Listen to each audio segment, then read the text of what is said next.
여러분, 요한계시록 15번째 시간입니다. 한 주간 평안하셨는지요? 그리스도 예수 안에서 그분의 평강과 샬롬을 전합니다. 제가 지난 시간에는 작은 책을 손에 든 천사를 보았습니다. 이 천사의 머리끝부터 발끝까지 그 모습이 누구를 연상시켰죠? 예수 그리스도, 바로 그분을 연상시키는 이 천사. 이 천사가 예수님 자신이셨는지 아니면 예수님을 예표하는 한 천사였는지 저희가 다 알 수는 없지만 어떤 경우에도 살아계신 하나님을 두고 이 천사의 강력한 외침이 지금도 귀에 생생합니다. 더 이상 지체하지 아니하리라. 하나님의 그 구원의 경륜, 하나님의 공의의 기준이 다 되었다는 거예요. 그래서 이제 마지막 하나님의 구원 계획에 인류 역사의 수레바퀴가 움직일 시간이 다 되었다는 천사의 강력한 외침을 저희가 함께 들었습니다. 오늘은요, 저희가 살펴볼 두 번째 삽입 장면입니다. 요한계시록 10장부터 15장까지는 이제 6번째 나팔이 부러졌죠. 그리고 7번째 나팔과 함께 마지막 7 대접이 준비되는 그 사이에 삽입된 장면들이 10장부터 15장까지 보여진다고 말씀을 드렸었는데, 오늘은 이 두 번째 삽입 장면을 함께 살펴볼 겁니다. 이 삽입 장면에 두 가지 키워드를 먼저 드리고 방향성을 잠깐 드리고 함께 말씀을 읽을 건데요. 첫 번째 키워드는 성전입니다. 성전, 그리고 성전의 재건. 그리고 두 번째 키워드는 두 증인입니다. 자, 이 성전과 두 증인이 어떤 방향성을 가지고 우리에게 어떤 메시지를 전해주시는지 한 문장으로 짤막하게 요약을 먼저 해드릴게요. 여러분, 저희가 그리스도인으로서 지금 예루살렘에 성전이 재건된다면 가서 제사를 드리실 분이 계신가요? 여러분 가서 제사 드리시겠어요? 혹은 여러분이 잘 아시는 어떤 목사님이 성전에 가셔서 그 동물 제사, 희생 제사를 드리는 걸 보면 여러분 기분이 어떠실 것 같으세요? 뭐야 이거? 이러지 않으시겠어요? 우리 예수 그리스도께서 완벽한 단번에 희생 제물이 되어주셔서 온 세상 죄를 다 씻으셨고, 그리고 이 모든 제사는 구약의 모형이었는데, 그림자라 그러죠. 오실 메시아의 모형이었는데, 왜 도대체 마지막 때에 성전이 재건되어야 하는지, 왜 거기에 제사가 다시 드려지는지, 그것이 우리에게 무슨 의미인지 그런 질문 해보셨나요? 그것이 무슨 의미가 될지, 그것이 누구를 향하는지를 오늘 함께 볼 것이고요. 두 번째, 이 두 증인이요. 이 두 증인에 대한 여러 가지 해석이 있습니다. 교회이다, 유대인과 이방인 교회가 하나 되어서 마지막 때를 사역하는 모습이다, 아니면 인류 역사 가운데 로마 시대 이후에 교회 시대를 묘사하는 모습이다. 저는 말씀을 상고하면서 전에도 말씀드렸지만 성경이 상징이면 상징이다, 비유면 비유다 라고 말씀하시면 상징이고 비유구나, 그 의미가 이것이다 말씀하시면 그렇게 이해하고요. 그런 언급이 없으시면 문자적으로 이해합니다.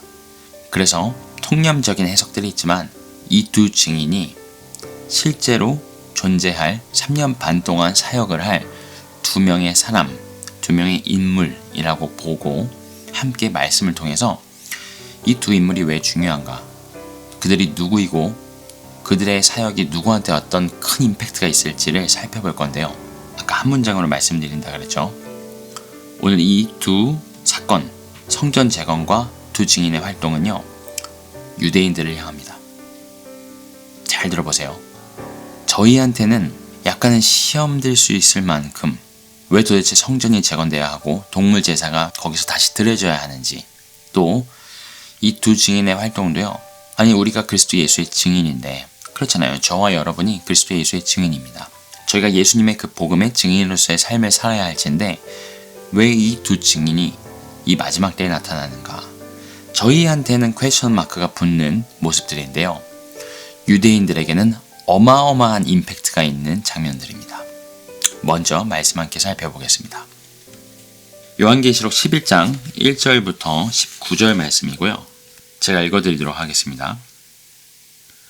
또 내게 지팡이 같은 갈대를 주며 말하기를, 일어나서 하나님의 성전과 제단과 그 안에서 경배하는 자들을 청량하되 성전 밖 마당은 청량하지 말고 그냥 두라. 이것을 이방인에게 주었은즉 저희가 거룩한 성을 42달 동안 짓밟으리라. 내가 나의 두 증인에게 권세를 주리니 저희가 굵은 베옷을 입고 1260일을 예언하리라. 이는 이 땅의 주 앞에 섰는 두 감람나무와 두 촛대니 만일 누구든지 저희를 해하고자 한즉 저희 입에서 불이 나서 그 원수를 소멸할지니 누구든지 해하려 하면 반드시 이와 같이 죽임을 당하리라. 저희가 권세를 가지고 하늘을 닫아 그 예언을 하는 날 동안 비 오지 못하게 하고 또 권세를 가지고 물을 변하여 피 되게 하고 아무 때든지 원하는 대로 여러 가지 재앙으로 땅을 치리로다. 저희가 그 증거를 마칠 때에 무적행으로부터 올라오는 짐승이 저희로 더불어 전쟁을 일으켜 저희를 이기고 저희를 죽일 터인즉 저희 시체가 큰 성 길에 있으리니 그 성은 영적으로 하면 소돔이라고도 하고 애굽이라고도 하니 곧 저희 주께서 십자가에 못 박히신 곳이니라. 백성들과 족속과 방언과 나라 중에서 사람들이 그 시체를 사흘 반 동안을 목도하며 무덤에 장사하지 못하게 하리로다. 이 두 선지자가 땅에 거하는 자들을 괴롭게 한 고로 땅에 거하는 자들이 저희의 죽음을 즐거워하고 기뻐하여 서로 예물을 보내리라 하더라. 3일 반 후에 하나님께로부터 생기가 저희 속에 들어가매 저희가 발로 일어서니 구경하는 자들이 크게 두려워하더라. 하늘로부터 큰 음성이 있어 이리로 올라오라 함을 저희가 듣고 구름을 타고 하늘로 올라가니 저희 원수들도 구경하더라. 그 시에 큰 지진이 나서 성 10분의 1이 무너지고 지진에 죽은 사람이 7천이라. 그 남은 자들이 두려워하여 영광을 하늘의 하나님께 돌리더라. 둘째 화는 지나갔으나 보라 셋째 화가 속히 이르는도다. 일곱째 천사가 나팔을 불매 하늘에 큰 음성이 나서 가로되 세상 나라가 우리 주와 그 그리스도의 나라가 되어 그가 세세토록 왕노릇 하시리로다 하니 하나님 앞에 자기 보좌에 앉은 24장로들이 엎드려 얼굴을 대고 하나님께 경배하여 가로되 감사하옵나니 옛적에도 계셨고 시방도 계신 주 하나님 곧 전능하신 이여 친히 큰 권능을 잡으시고 왕노릇 하시도다. 이방들이 분노하매 주의 진노가 임하여 죽은 자들을 심판하시며 종 선지자들과 성도들과 또 물온대소하고 주의 이름을 경외하는 자들에게 상 주시며 또 땅을 망하게 하는 자들을 멸망시키실 때로소이다 하더라. 이에 하늘에 있는 하나님의 성전이 열리니 성전 안에 하나님의 언약궤가 보이며 또 번개와 음성들과 뇌성과 지진과 큰 우박이 있더라. 아멘. 자, 오늘 저희 본문 1, 2절에 보면요. 이 음성이 지팡이 같은 갈대를 요한에게 주죠. 그러면서 성전과 제단과 관에서 예배한 자들, 경배한 자들을 청량해라. measure, 이제 측량하라는 거죠. 그리고 성전 밖 마당이 등장을 하는데요. 저희가 요한계시록에서 처음으로 성전이 등장하는 장면입니다.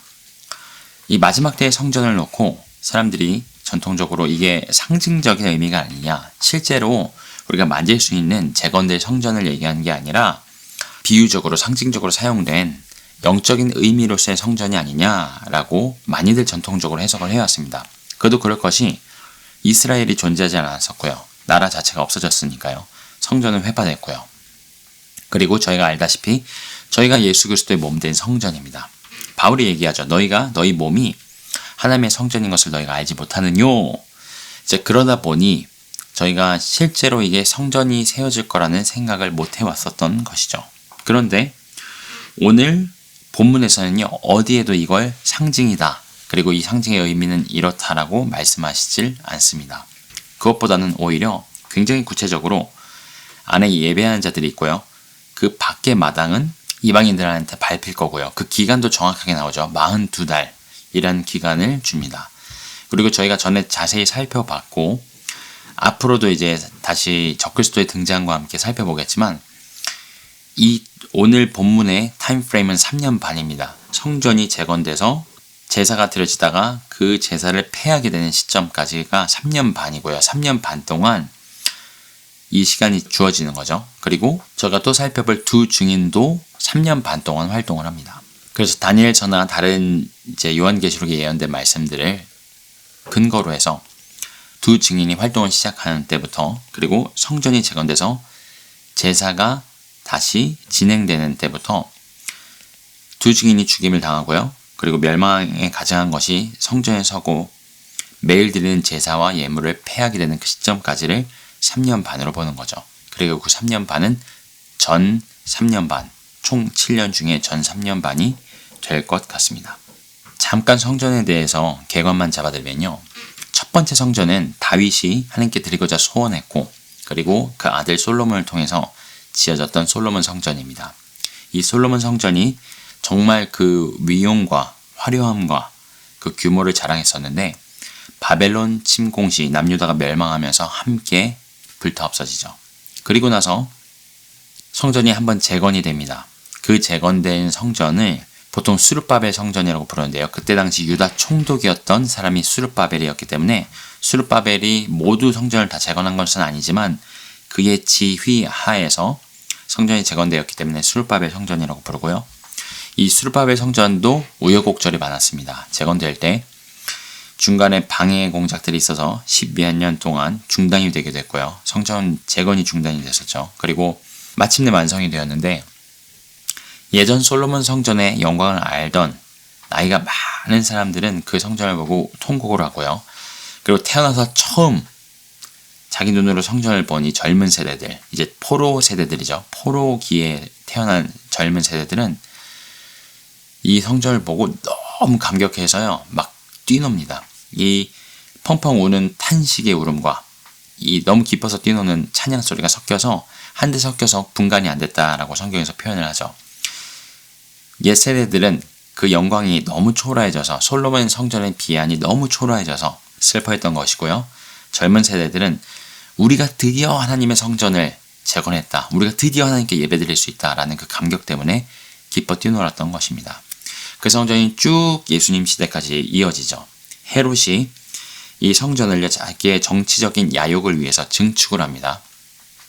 그리고 나서 그 예수님과 제자들의 대화를 보면 알 수 있지만 그 증축한 것이 솔로몬의 성전 못지 않았던 것 같아요. 영광이.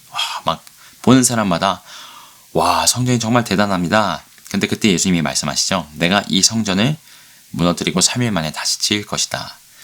본인이 그리스도 예수께서 십자가 달려 돌아가시고 부활하실 것을, 그리고 나서 우리를 성전 삼으실 것을 예표하신 말이었는데요. 그리고 이렇게 얘기하시죠. 돌 하나에 돌 하나도 남기지 않고 이 성전과 예루살렘 성이 다 무너질 것이다. 그리고 실제로 AD 70년에 로마 티투스 장군이 예루살렘 성을 함락하면서 거기 성전 기물의 금들을 채취하려고 성전에 불을 지릅니다. 그래서 돌 하나에 돌 하나도 남지 않고 모두 무너져 내리죠. 그리고 나서 여러분 2000여 년 동안 성전이 존재하지 않았습니다. 그러니 사람들이 여기 나오는 모든 성전에 관한 것들은 예표다, 상징이다 라고 이야기를 했던 거죠. 그런데 1948년에 이스라엘이 건국되고요. 그리고 저희가 2020년을 살고 있죠. 이미 아주 수년 전에요. 이스라엘과 미국에 성전연구회가 있습니다. 유대인들을 주축으로 구성된 성전연구회가 있는데 이들이 공식적으로 발표를 하길요. 이미 성전을 재건할 모든 준비가 끝났다는 거예요. 설계도는 물론이고요. 그 안에 들어갈 제단, 물두멍, 대야, 수많은 기물들 있죠. 등잔대, 이 모든 것들을 이미 다 만들어 놓았습니다. 만들어 놓았고요. 이것도 이제 몇 년 전 기사인데 제사에 사용될 붉은소도 유전자를 통해서 그것을 복구했대요. 그때 당시에 실제로 예수님 시대 때 들리던 그 붉은소 그 품종을 살려놨고요. 또 유전자를 추적해서 아론의 후예를 찾고 그가 대제사장으로서 임무를 수행할 수 있도록 모든 훈련과 준비를 마쳤다고 합니다. 큐사인만 있으면요. 저희가 불과 한 몇 달 안에 성전이 재건될 것을 보게 될 거라는 것입니다.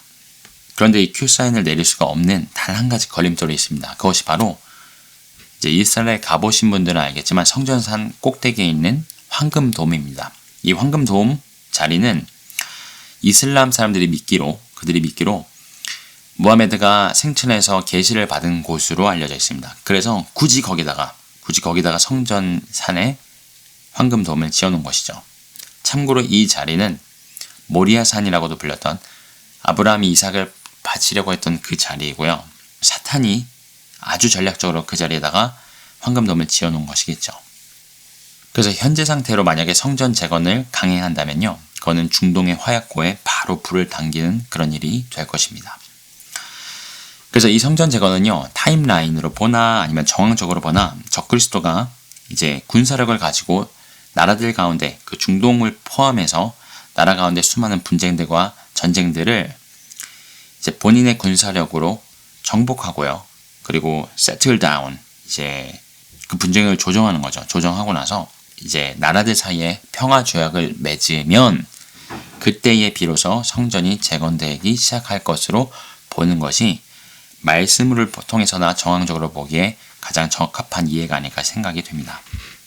그리고 이 사건이 마지막 일의 시작을 알리는 신호탄이 되겠죠.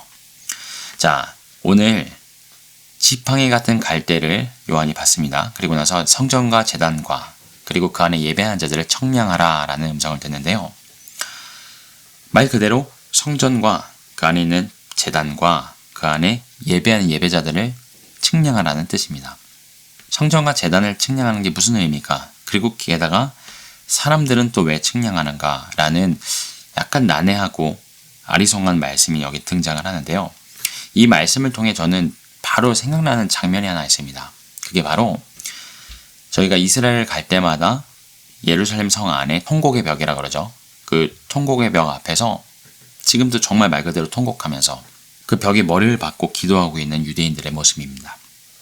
그들은요, 아직도 정말 자기 생명보다 더 소중하게 이 성전의 재건을 갈망하고 소중히 여기면서 기다리고 있다는 것입니다. 주님, 언제 이 성전이 재건되어서 우리가 주님 모세에게 명하신 것처럼 주님께 예배드릴 날이 돌아올까요? 그날을 고대하면서 주님, 제가 어떻게 하면 잘 먹고 잘 살 수 있을까요? 직장에서 승진할 수 있을까요? 우리 자녀들이 잘 될까요? 이런 기도가 아니라 언제 하나님의 영광이 머무는 그 지성소가 있는 하나님의 성전이 재건이 되어서 우리가 그곳에서 하나님 당신을 예배할 날이 돌아오겠습니까? 라고 그들이 통곡하며 눈물을 흘리며 기도하고 있는 그곳이라는 것이죠. 여러분, 유대인들은요, 정말 저희가 상상을 초월할 정도로요, 모세의 토라라 그러죠. 그 구약의 말씀들, 율법들을 아직도 붙들고 있고요. 아직도 미간과 여기 문설주에 그 말씀들을 붙이고 날마다 말씀을 상고하고 그리고 기도하면서 그들에게는 아직 오지 않은 메시아를 기다리고 있고요. 성전의 재건을 기다리고 있습니다. 그리고 그 메시아가 온 세상 나라를 정복하고 그분의 나라를 이룰 것을 기대하고 있다는 것이죠. 그들의 메시아는 정치적이고요. 군사적이고요. 그리고 이 땅 가운데 메시아의 왕국을 세울 메시아입니다. 그것이 구약의 선지자들이 예언했던 메시아의 모습이고요. 제가 이 유대인들이 생각나는 이유가요. 이들은 예수 그리스도를 모릅니다. 성경에도 말씀하시지만 이들의 눈은 가리워져 있고요. 이들의 영적인 소경됨으로 이방에게 복음이 전해졌습니다. 이방인이 충만한 숫자가 찰 때까지 그들에게 소경됨과 무지의 영이 부어졌다는 것이죠. 하나님께서 의도적으로 그렇게 하셨다는 겁니다. 그런 그들이 여전히 그 앞에서 신실하신 하나님의 말씀을 붙들고 존재하고 있는데 하나님께서 요한에게 그 자들, 그 성전과 그 제단과 그 안에서 예배하는 자들을 측량하라고 말씀하십니다. 저는 이 말씀이요, 저희가 다 알 수 없는 하나님의 기준에 이 성전에서 예배하는 예배자들 누굴까요? 다 유대인들입니다. 맞죠? 이방인들이 성전에 가서 예배할까요? 이방인들에게는 성전에 출입되는 것이 주어지지 않습니다. 율법에 이방인들은 성전에 출입을 할 수가 없어요. 그러니 땅만 밟는 것이죠. 마당만 밟고 가겠죠. 이 유대인들 중에 끝까지 하나님의 말씀과 약속, 그 토라를 붙들고 있는 자들을 하나님께서 하나님의 기준으로 뭔가 측량하고 계시다는 것. 그리고 그 측량을 통해서 하나님께서 어떤 결정을 내리시고 이 유대인들에게 마지막 때에 하나님의 뜻을 행하실 것이라는 것이 저는 전해집니다. 그렇게 이해가 됩니다. 그래서 다시 한번 말씀드리지만요. 이 성전이 예수 그리스도의 대속하심, 십자가의 대속하심, 우리를 위해 완벽한 희생 제물이 되어주심을 훼손하기 위해 지어진 어떤 신성모독하는 성전과 제사가 아니고요. 하나님께서 유대인들에게, 이들에게는 그것이 가리워져 있잖아요. 하나님께서 그것을 의도하셨잖아요. 그리고 마지막 때에 하나님께서 이 유대인들에게 그것을 가리우시고 비밀로 하시고, 하지만 그들에게 내가 이것을 회복하겠다 약속을 하셨거든요. 정말 많은 구약과 신약의 예언들을 통하여서 내가 반드시 내 종 아브라함과 그들 후손과 한 약속을 지킬 것이다. 그들도 잊어버렸을지 모르고 저희는 그게 뭔지 제대로 알지 못하고 보통 대체신학으로 이스라엘에게 하셨던 약속들을 나에게 주신 약속으로 보통 믿죠. 그러니까 성전이 재건되고 두 증인이 활동하고 이게 그냥 별로 그렇게 와닿지는 않는 두 증인이 누구든 간에 우리도 열심히 잘 살면 되지 이런 식으로 아니면 우리가 두 증인이지 이런 식으로밖에 결론을 내릴 수가 없는 그런 딜레마라고 할까요? 무지라고 할까요? 그런 것들이 있었는데 아니요. 하나님께서 정확하게 이방인들에게는 이방인들에 대한 약속을요. 유대인들에게는 유대인들에 대한 약속을 하시고 그 약속을 신실하게 몇천 년이 지났는데요. 그 약속을 이루시고 지키시고 또 이런 상황들을 만드셔서 의도적으로 그들의 눈을 가리셨던 것들을 벗기시는 장면 그래서 지체하지 아니하리라 하시면서 이 일들이 일어나는 것들을 저희가 보게 된다는 것입니다. 참 놀랍죠. 자, 그러면서 성전 밖 마당은요. 저희가 거룩한 성을 42달 동안 짓밟을 것이다 라고 그렇게 오늘 말씀에 말씀하시는데 여러분 에스겔서 43장 8절에 보면 이런 말씀이 있습니다. 제가 읽어드릴게요. 그들이 그 문지방을 내 문지방 곁에 두며 그 문설주를 내 문설주 곁에 두어서 그들과 나 사이에 겨우 한 담이 막히게 하였고 또 그 행하는 가증한 일로 내 거룩한 이름을 더럽혔으므로 내가 노하여 멸하였거니와. 자, 여기 보면요. 담 하나를 두고 하나님의 성전과 그들의 성전이 맞닿아 있다라는 표현이 나오는데요. 그리고 오늘 말씀에도 보면요. 성전 밖 마당은 청량하지 말고 그냥 두라. 이것을 이방인들한테 주었다. 그들에게 42달 동안 3년 반 동안 밟힐 것이다 라고 말씀하시는데 제가 아까 말씀드렸지만 성전산 꼭대기에 황금돔이 있습니다. 그리고 여태까지 이어져 온 수많은 평화 조약들, 이스라엘과 팔레스타인을 주축으로 하는 이 평화 조약들은요, 다 단 한 번도 논의된 평화 조약에 예외가 없이요, 이 성전산을 반으로 갈라서 반쪽은 이 무슬림들, 팔레스타인과 또 수많은 무슬림들이 이 모스크에서 황금돔에서 본인들의 가짜신이죠. 알라를 예배하는, 그리고 또 다른 쪽에서는 하나님의 성전이 세워져서 유대인들이 그토록 원하던 하나님께 드리는 예배와 제사를 재개하는 그 두 가지를 양립하는 시나리오가 단 한 번도 이 평화조약 내용에 빠진 적이 없습니다. 하나를 없애고 하나를 세운다, 한쪽이 양보하고 한쪽을 밀어주자, 이런 내용이 없었다는 거예요. 평화조약입니다, 여러분. 그래서요, 이 정황상, 그리고 앞으로 이제 흘러갈 방향상 이 성전산이 반이 나뉘고 하나님의 성전과 황금돔이 담 하나를 두고 서로 맞닿게 되지 않을까라고, 그래서 이 말씀이 그렇게 성취가 되지 않을까 생각을 해보게 됩니다. 그래서 이스라엘과 팔레스타인을 주축으로 하는 이 평화조약, 그리고 평화조약의 내용들을 앞으로 저희가 보게 될 텐데 그 조약을 통해서 이 일들이 어떻게 성사될지 저희가 앞으로 주목해서 봐야 될 것 같습니다. 네, 저희가 1, 2절을 같이 살펴보면서 마지막 때에 예루살렘 성에 세워질, 성전산에 세워질 하나님의 성전에 대해서 함께 살펴보았고요. 그리고 다음 절에 이어지는 두 증인에 대해서 함께 살펴보도록 하겠습니다. 3절에 보면요. 내가 나의 두 증인에게 권세를 주리니. 자, 이들의 첫 번째 특징은요. 이들은 하나님의 두 증인입니다. 나의 두 증인에게 내가 권세를 주리니. 이 증인들을 세우시는 분도 하나님이시고요. 그들에게 권세를 부으시는 분도 하나님이십니다. 이들이 굵은 베옷을 입고요. 1260일, 다른 말로는 3년 반, 42달 동안 예언을 하게 되는데요. 이 예언을 하는 시기가 저희가 좀 전에 살펴본 성전이 재건되고 제사가 재개되어서 계속 매일 드려지는 제사가 있을 그 3년 반과 같은 시기인 것이 성경에서 확인이 됩니다. 어디서 사역을 할까요? 네, 예루살렘 성이겠죠. 그것도 이제 앞으로 살펴볼 적그리스도가 일어나서 이들과 전쟁을 일으키는 장면들을 살펴보면 이들이 예루살렘 성에서 활동을 하는구나 하는 것들을 확인할 수가 있습니다. 자, 그리고 4절에 보면요. 이는 이 땅에 주 앞에 섰는 두 감람나무와 두 촛대니라고, 이제 분명히 인물인데 감람나무라고 그리고 촛대라고 상징적인 표현을 합니다. 이 두 감람나무와 촛대의 상징이 어떤 의미로 사용되었는지 스가랴서를 통해서 함께 살펴보도록 할 거고요. 그리고 마지막으로 이들에게 부어진 능력과 맡겨진 역할들을 잠깐 살펴보겠습니다. 먼저 5절에 보면요. 누구든지 그들을 해하고자 하면 그들 입에서 불이 나서 원수를 소멸한다고 하고요. 6절부터는 그들이 권세를 가지고 하늘을 닫아 예언을 하는 날 동안 비가 오지 못하게 하고 또 권세를 가지고 물을 피로 변하게 하고 아무 때에든지 원하는 대로 여러 가지 재앙으로 땅을 치리로다. 이들에게 주어진 권세가 대단하죠. 저희가 조금 있다가 이 내용들을 살펴보겠지만 전 3년 반 동안 무려 3년 반 동안 이런 어마어마한 재앙들을 이적으로 행하면서 예언을 계속해서 쏟아내는 겁니다. 그 예언은 무엇에 관한 것일까요? 당연히 그리스도 예수의 메시아 되심을 증거하는 그리고 앞으로 마지막 때에 있을 일들을 많은 사람들한테 전해주는 역할을 하게 될 것입니다. 자, 그렇다면 이들이 누구인가? 아까 말씀드렸던 그 상징 있죠. 두 감람나무와 두 촛대에 관한 상징을 스가랴서 4장에서 저희가 레퍼런스를 찾을 수가 있는데요. 시간 관계상 전체를 다 읽지는 않겠습니다.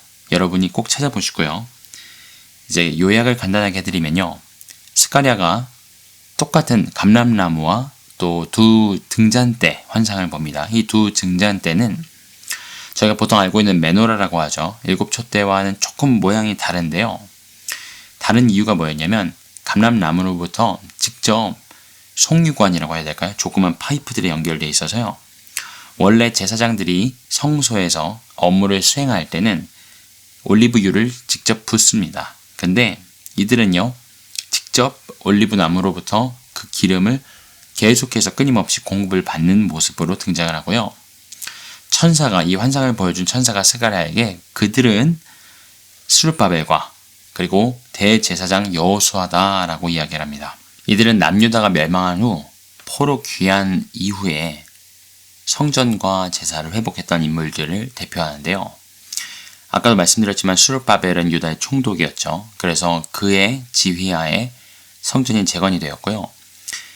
그가 총독이었기 때문에 또한 왕을 대표하는 인물이기도 합니다. 그리고 대제사장 여호수아는 이 회복된 성전에서 이 재건된 성전에서 이제 제사를 회복한 인물의 대표라고 보시면 되겠죠. 그래서 1차적으로는 오실 메시아 예수님을 예표하는 인물들로 이해하시면 됩니다. 예수님도 기름 부음을 받은 왕으로 또 제사장으로 이 땅에 오셨죠. 그리고 스가랴서에서는 이들을 가리켜 이들은 기름 발리운 자 둘이다. 그리고 온 세상에 주 앞에 모셔 섰는 자니라 라고 증언을 하시는데요.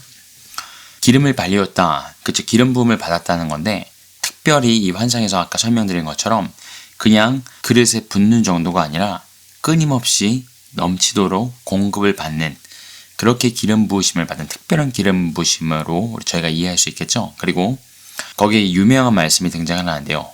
힘으로 능으로 되지 않고 여호와의 신으로만 된다라는 표현이 여기에 나옵니다. 바로 성전 재건을 하고 있었던 그 스룹바벨에게 유다 민족에게 이스라엘 백성에게 주셨던 메시지인데요.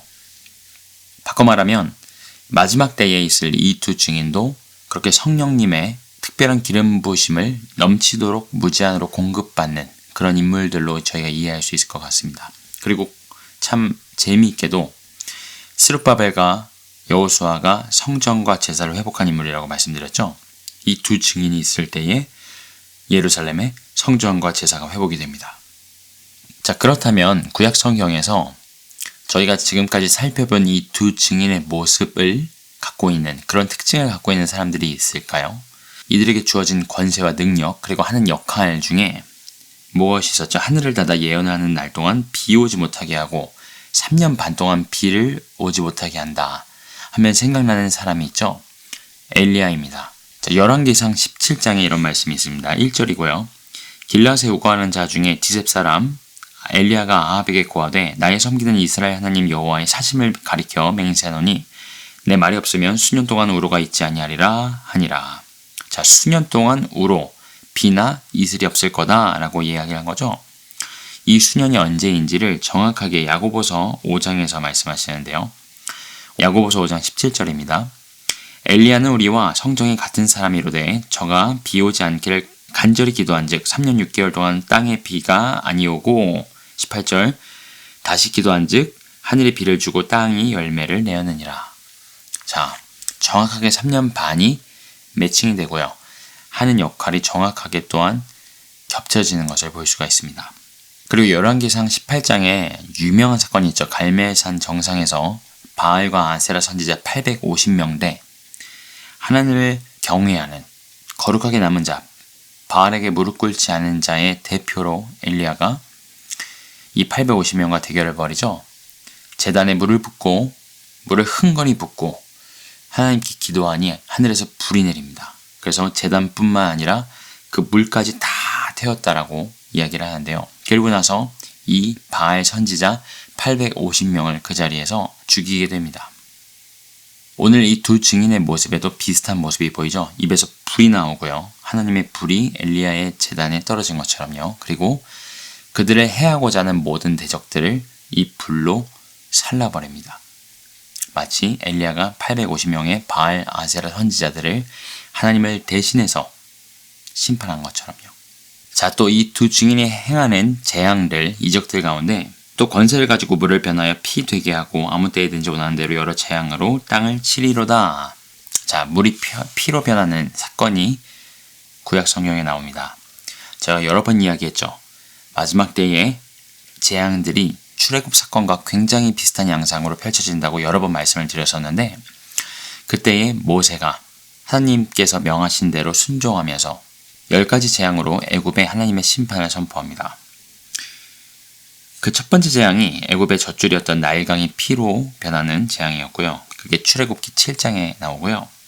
그 이후로 개구리, 이, 파리, 그리고 가축들 사이에서 오는 돌림병, 사람과 가축에게 난 악성 종기, 그리고 우막, 메뚜기 떼, 흑암, 그리고 마지막으로 처음 난 모든 것들을, 사람이든 가축이든 처음 난 모든 것들을 죽였던 그 죽음의 천사가 있었던 유월절, 그 사건까지 해서 10가지 재앙이 초경대국이었던 애굽을 완전히 몰락시킵니다. 자, 이 엘리야와 모세가 그러면 과연 두 증인일까? 왜냐면 저희가 이 두 증인이 행하는 모습이 가장 가까운 두 사람이 엘리야와 모세이기 때문이죠. 자, 말라기에 나오는 예언이 하나 있습니다. 그 예언을 한번 같이 보도록 할게요. 말라기 4장입니다. 말라기 4장에 보면요. 여호와의 날, 영어 성경으로는요. The great and dreadful day. 정말 크고 두려우신 그날이 오기 전에 여호와의 크고 두려운 날이 오기 전에 있을 일에 대해서 말라기 선지자가 예언을 합니다. 4장 1절입니다. 전능하신 여호와께서 말씀하신다. 보라, 영광로의 불과 같은 심판의 날이 올 것이다. 그날에는 교만한 자와 악을 행하는 자가 다 지푸라기처럼 타서 없어질 것이며 그들 중에는 하나도 살아남는 자가 없을 것이다. 그러나 내 이름을 두려워하는 너희에게는 의의 태양이 떠올라서 치료하는 광선을 발할 것이며 너희는 나가 외양간에서 풀려나온 송아지처럼 뛰어다닐 것이다.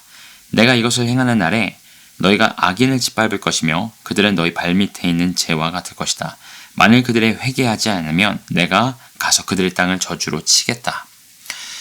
자, 여호와의 날, 구약에서 계속 많은 선지자들이 공통적으로 반복해서 예언하고 경고하였던 크고 두려운 여호와의 날, 바로 그 날입니다. 예수 그리스도의 재림하시는 날이죠. 이 날을 묘사하고 예언하고 있는 장면인데요. 자, 4절에 이런 말씀이 나옵니다.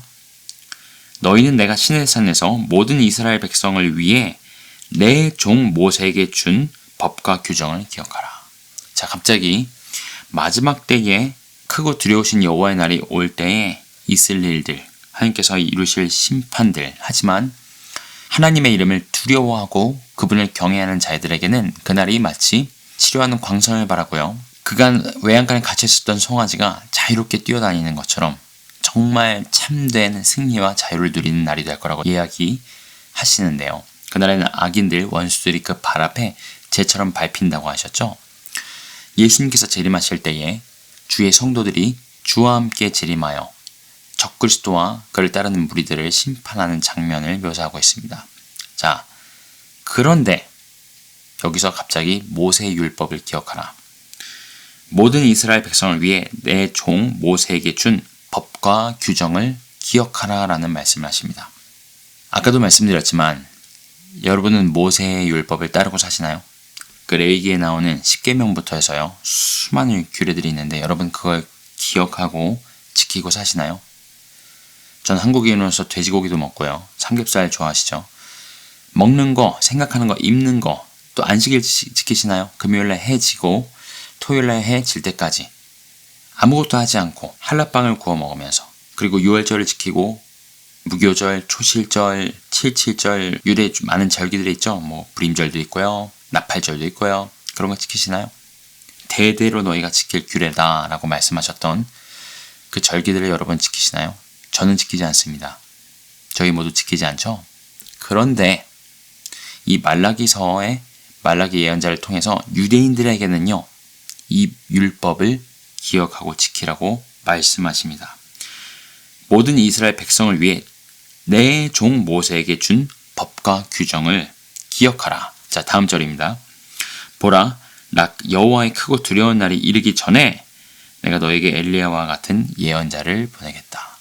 자, 크고 두려운 여호와의 날이 이르기 전에 두 가지를 명하시는데요. 첫 번째, 모든 이스라엘을 위하여 내 종 모세에게 준 법과 규정을 기억하라. 두 번째는요, 내가 여호와의 크고 두려운 날이 이르기 전에 엘리야와 같은 예언자를 보내겠다라고 말씀하십니다. 자, 이 엘리야와 같은 예언자가요, 6절에는 그는 아버지의 마음이 자녀들에게 돌아서게 하고 자녀들의 마음이 아버지에게 돌아서게 할 것이다 라고 증언하셨는데요. 저희가 간략하게 살펴보겠지만 이 말씀이 예수님이 초림하시기 전에 세례 요한을 통해서 먼저 성취가 됩니다. 그 말씀 보기 전에 이 모세와 엘리야가 같이 등장하는 한 성경 말씀을 더 보고 넘어가겠습니다. 참고로 이 말씀은 유대인들은 읽는 말씀이 아니에요. 왜냐하면 신약에 있기 때문입니다. 마태복음 17장입니다.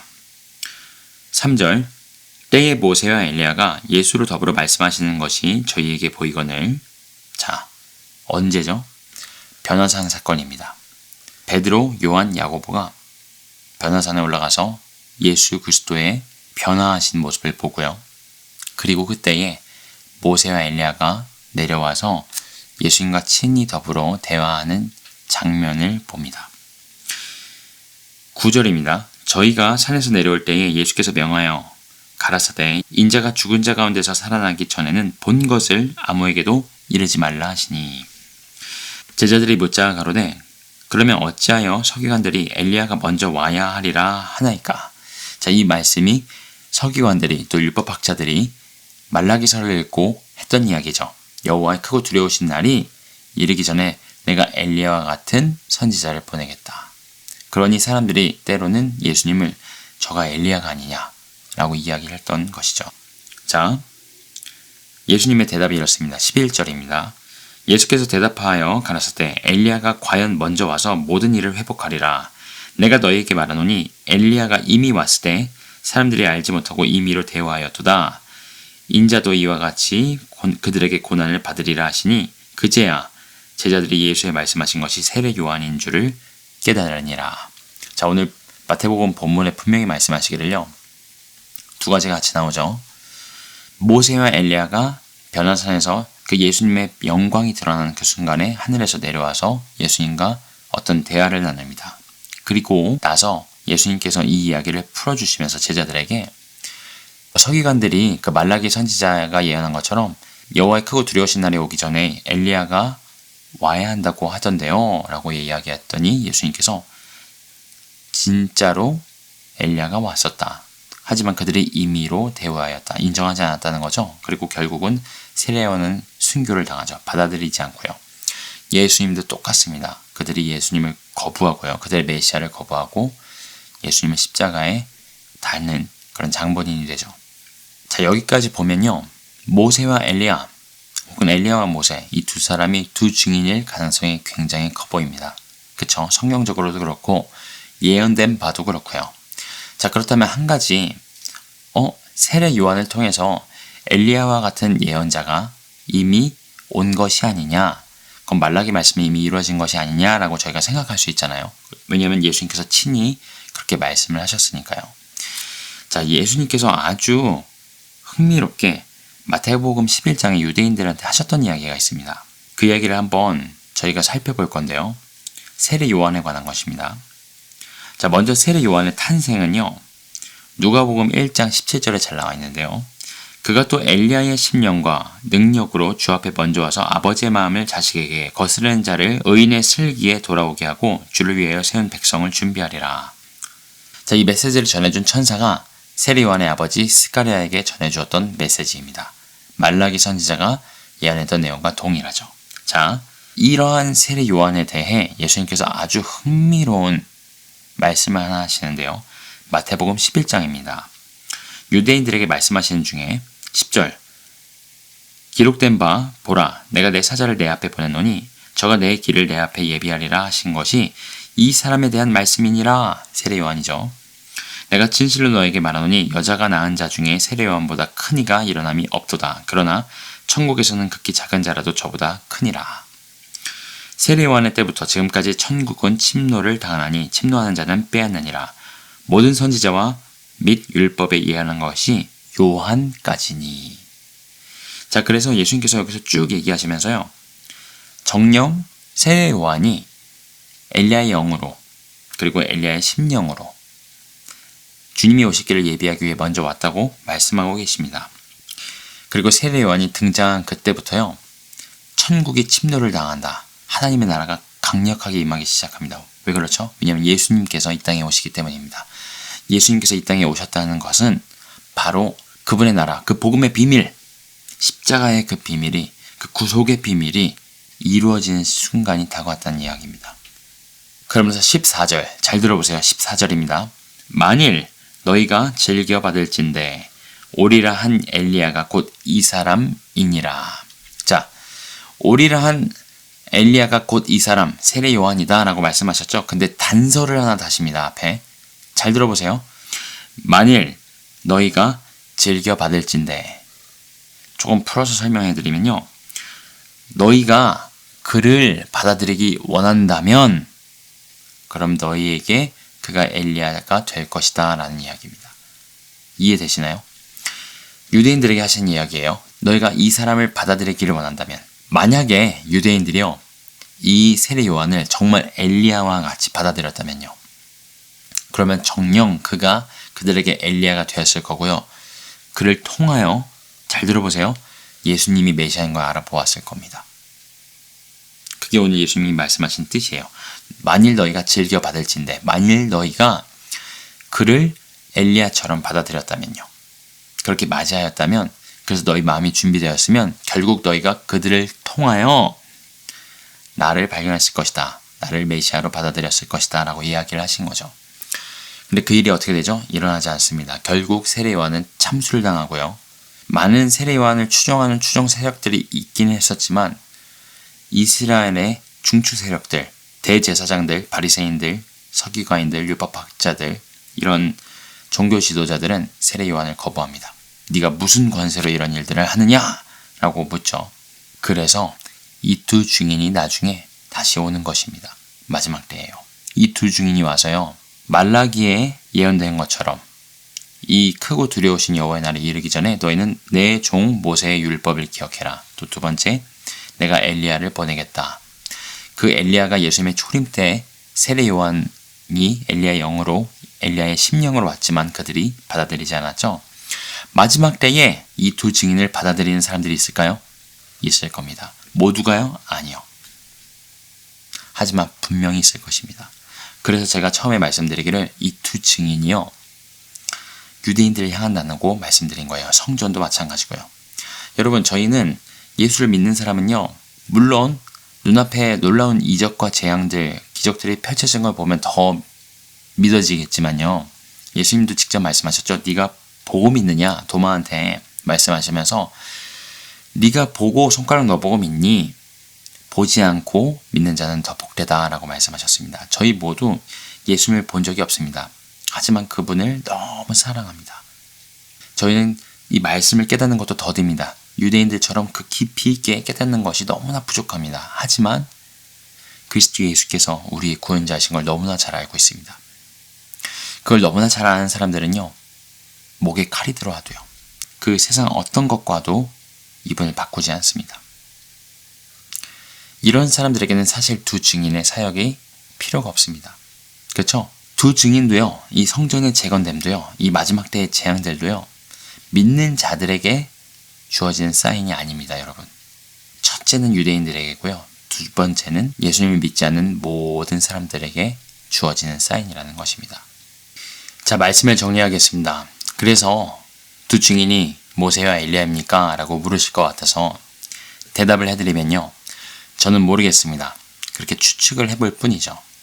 저번 시간에는 제가 요한이 아닐까, 작은 책을 먹었던 요한, 많은 백성과 임금들 앞에서, 나라들 앞에서 다시 증언해야 될 요한이 아닐까 라고 제 개인적인 추측을 말씀드렸었죠. 자, 요한과 세례 요한이든 아니면 죽음을 보지 않았던 에녹과 엘리야든 아니면 모세와 엘리야든 누구든 간에요. 하나 확실한 게 있습니다. 이들이 3년 반이나 되는 긴 시간 동안요. 어떤 방향성을 가지고 사역을 할 것이라는 것이죠. 그리고 저희가 말씀을 읽으면 알지만요. 그게 세상 사람들에게는 정말 듣기 싫은 이야기가 될 겁니다. 아, 제발 저 두 증인 입 좀 막으라고 누가. 어떻게 좀 해보라고. 그런데 처음 엘리야의 영으로 왔던 세례 요한을 리젝트 했었던, 그리고 예수님을 리젝트 했었던 유대인들, 그들의 눈이 가려졌었죠. 그리고 그들의 넘어짐이 세상에 부여함이 되었는데요. 마지막 때에 하나님의 신실하심으로요. 그들에게 이 두 증인을 보내십니다. 그리고 유대인 눈에는요. 이 두 증인이요. 분명히 거부할 수 없는 너무나 큰 권위를 가진, 그리고 그 말라기서에서 말씀하시는 것처럼요. 내 종 모세의 법과 규정을, 규례를 기억하라. 그것을 기억나게 하는 자일 것이고요. 그리고 엘리야와 같은 자, 엘리야이거나 엘리야와 같은 예언자일 것입니다. 그들이 무엇을 보이죠? 수많은 예언과 재앙을 보냅니다. 기억나시나요? 이들이 이제 3년 반 동안 사역을 하면서 수많은 재앙들이 부어지죠. 하늘의 문이 닫히고 비가 오지 않고 또 물이 피가 되고요. 비가 안 오는데 물이 피가 되면 어떻게 되겠어요? 마실 물이 없는 겁니다. 이게 전에 저희가 7인이 떨어지고 7 나팔이 떨어질 때 나온 내용들과 동일합니다. 같은 타임라인에 이 일들이 일어나면서요. 어떻게 보면 이 두 증인은요. 계속해서 하나님께서 촉구하시는 메시지. 내가 지체하고 있어. 정말 이제 지체하지 않을 때가 다 왔어. 내가 아직 지체하고 있는데, 기다리고 있는데 너들에게 긍휼을 베푸기 원하는데 회개해라. 회개해라. 회개해라.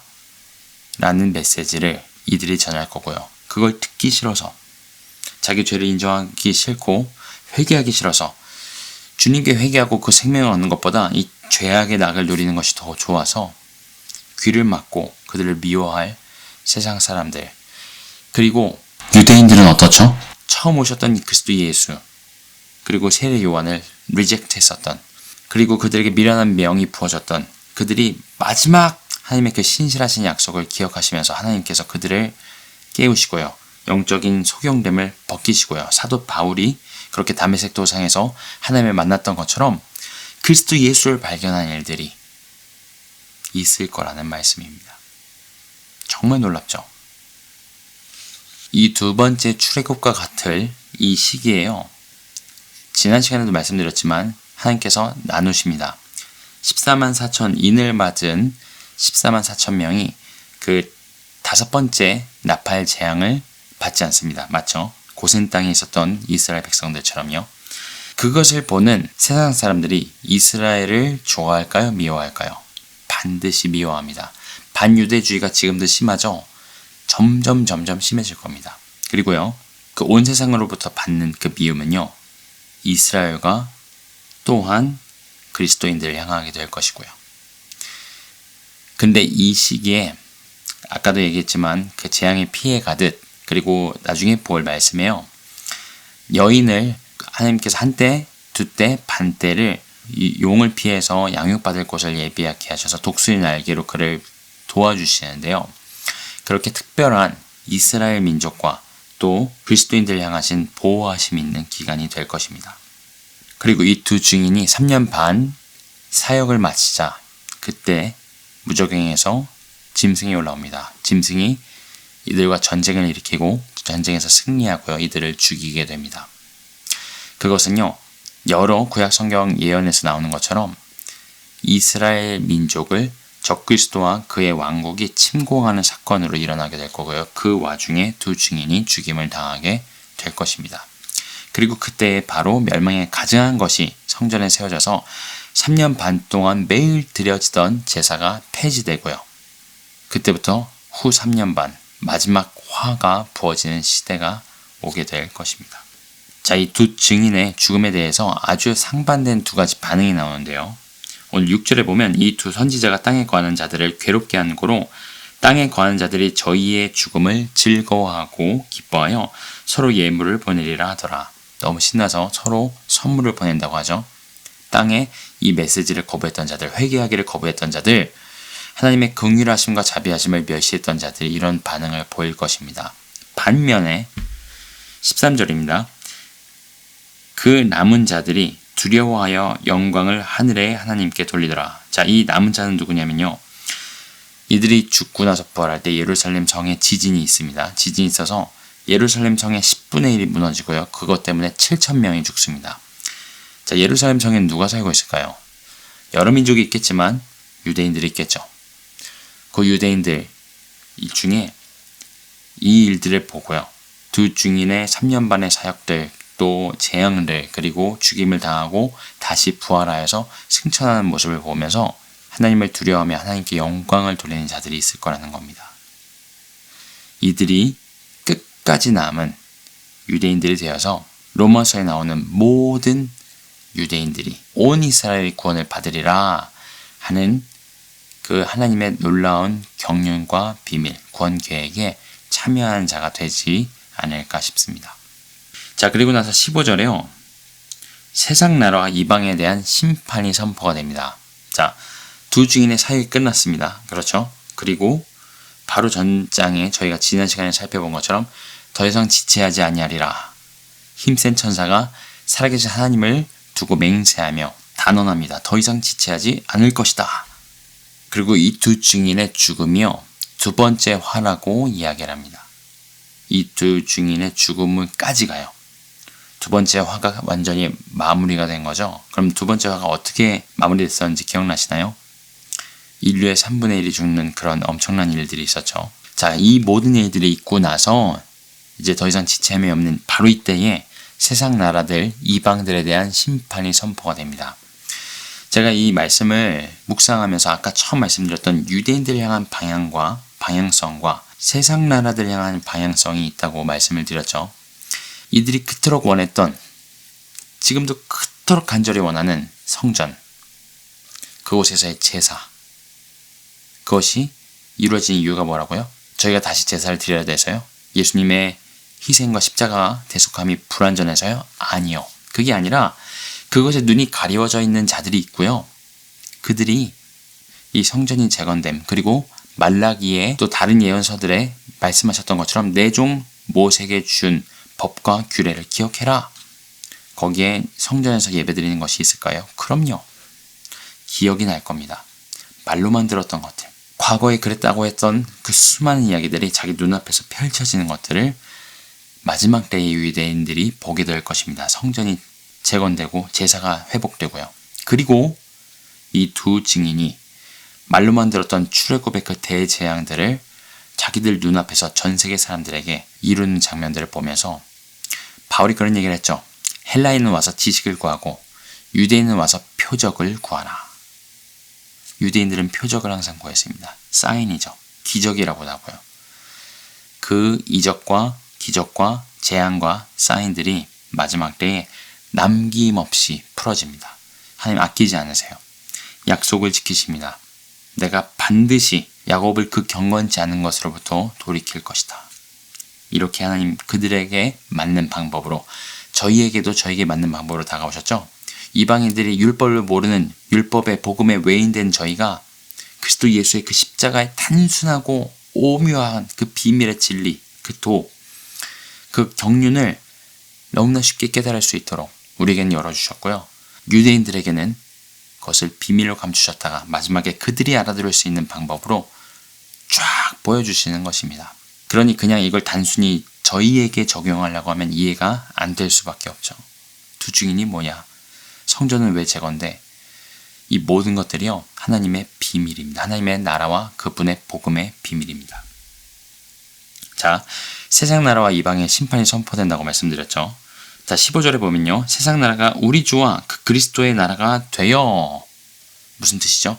이 세상 나라가 심판을 받고요, 이 세상 나라를 붙잡고 있는 그 공중의 권세 잡은 자들, 또 각 나라와 각 모든 정사의 권세들이 무너지고요, 모든 권세와 모든 합당함이 그리스도 예수께로 돌아간다는 말씀입니다. 그러니 그곳에, 그 과정에 심판이 당연히 포함이 되겠죠. 18절, 이방들이 분노하며 주의 진노가 임하여 죽은 자를 심판하시며 종 선지자들과 성도들과 또 무론대소하고 주의 이름을 경외하는 자들에게 상 주시며 또 땅을 망하게 한 자들을 멸망시키실 때로소이다 하더라. 지체치 않으시는 내용이 바로 이것입니다. 세상 나라가 심판을 받고요, 이방이 심판을 받고요, 그 세상 나라와 이방이 그리스도 예수의 나라가 되는 것, 그리고 그 가운데서 주를 경외하는 자들, 주님의 자녀들, 주님의 종들이요, 함께 주와 함께 심판하고 다스리는, 그 아까 말라기서에서도 나왔었죠. 너희의 원수와 악인들이 발밑에 지혜와 같을 것이라고요. 그 마지막 때에 그 더 이상 이제 지체매 없는 마지막으로 치닫는 모습이 보여지고 있습니다. 저희가 팬데믹이 터지기 직전에 마지막으로 이스라엘 다녀왔습니다. 그때 이제 전도하고 또 정말 귀한 형제 자매들, 유대인 형제 자매들이 있거든요. 주 안에서 같이 예수를 믿는 메시아닉 주들과 함께 예배하고 교제하기 위해 다녀왔었는데요. 그때 저희가 전도하면서 그들에게 했던 이야기들이 생생히 기억이 납니다. 이런 이야기를 했습니다. 너희들이 인류 역사 가운데 너희 민족이 너에게 주신 하나님의 그 율법을, 그 규례를 목숨을 걸고 지켜온 것으로 인해 너무너무 고맙다. 우리 그리스도인들이 그래서 너무나 고맙다라고 이야기를 했습니다. 많은 사람들이, 많은 유대인들이 그 이야기를 듣고 감동을 받았습니다. 본인들이 택해서 유대인으로 태어난 게 아니에요. 그렇죠? 태어나보니 유대인이고요, 생명보다 더 중요한 그 토라, 율법들을 붙들고 살아갑니다. 그냥 그게 이내 박이듯 너무 일상생활에 당연한 것이라 안식일에는 일하지 않고요. 물론 세속적인 유대인들도 있습니다만 그렇게 경건하게 하나님의 말씀, 그 율법을 붙들고 사는 유대인들이 아직도 있거든요. 그들이 온 세상에 하나님의 살아계심의 증거가 됩니다. 이 민족 단위로요. 그리고 예수님의 초림 때 물론 그들은 민족적 사명을 실패함으로 바벨론에서 멸망도 겪었고요. 그리고 로마에서 완전히 지도에서 나라가 없어지는 일을 겪었지만 그것도 하나님의 섭리였고요. 하나님의 비밀이었고요. 이방 땅끝까지 그리스도 예수의 복음이 전해지는 하나님의 섭리. 마치 예수님께서 우리를 위해 채찍 맞으시고 피 흘리시고 죽으심으로 우리가 나음을 얻고 생명을 얻은 것처럼요.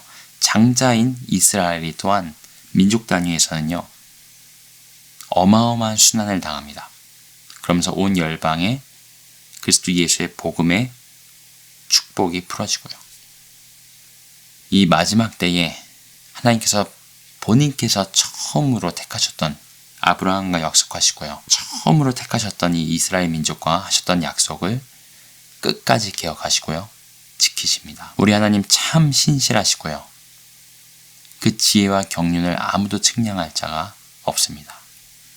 자, 그리고 오늘 본문은요, 드디어 마지막 나팔, 일곱째 나팔이 부러지면서 마무리가 됩니다.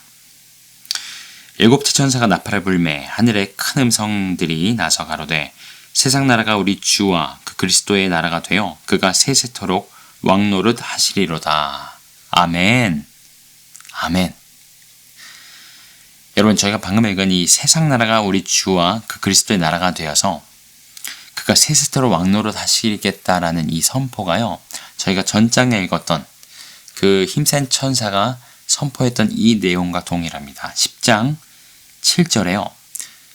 일곱째 천사가 소리내는 날 그 나팔 불게 될 때에 하나님의 비밀이 그 종 선지자들에게 전하신 복음과 같이 이루리라.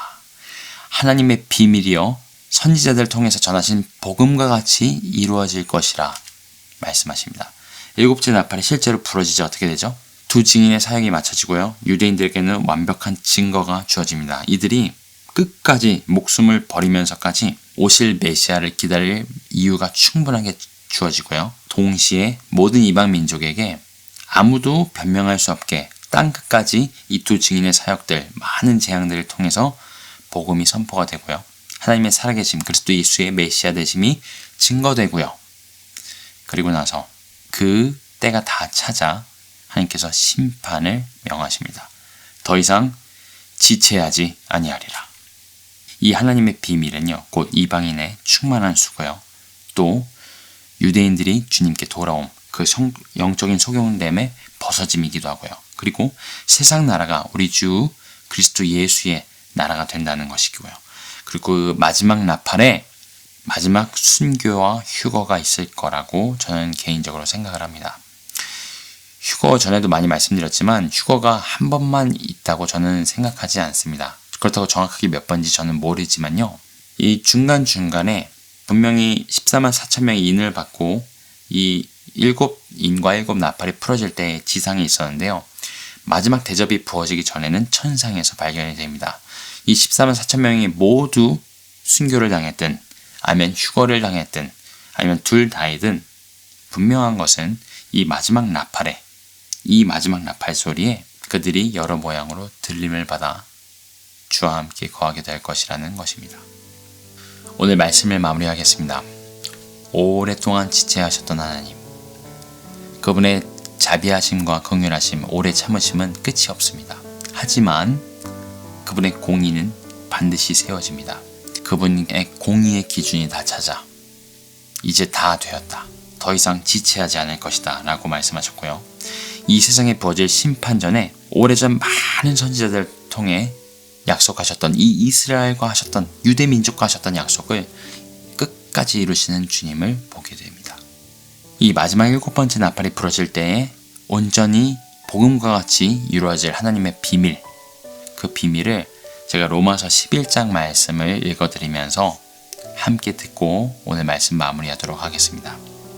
로마서 11장 25절에서 36절 말씀입니다.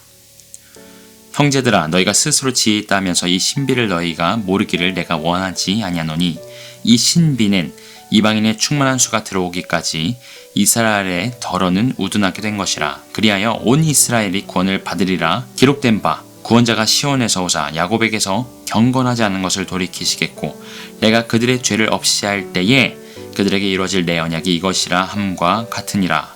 복음으로 하면 그들이 너희로 말미암아 원수된 자요, 택하심으로 하면 조상들로 말미암아 사랑을 입은 자라. 하나님의 은사와 부르심에는 후회하심이 없느니라. 너희가 전에는 하나님께 순종하지 아니하더니 이스라엘이 순종하지 아니함으로 이제 긍휼을 입었는지라. 이와 같이 이 사람들이 순종하지 아니하니 이는 너희에게 베푸시는 긍휼로 이제 그들도 긍휼을 얻게 하려 하심이라.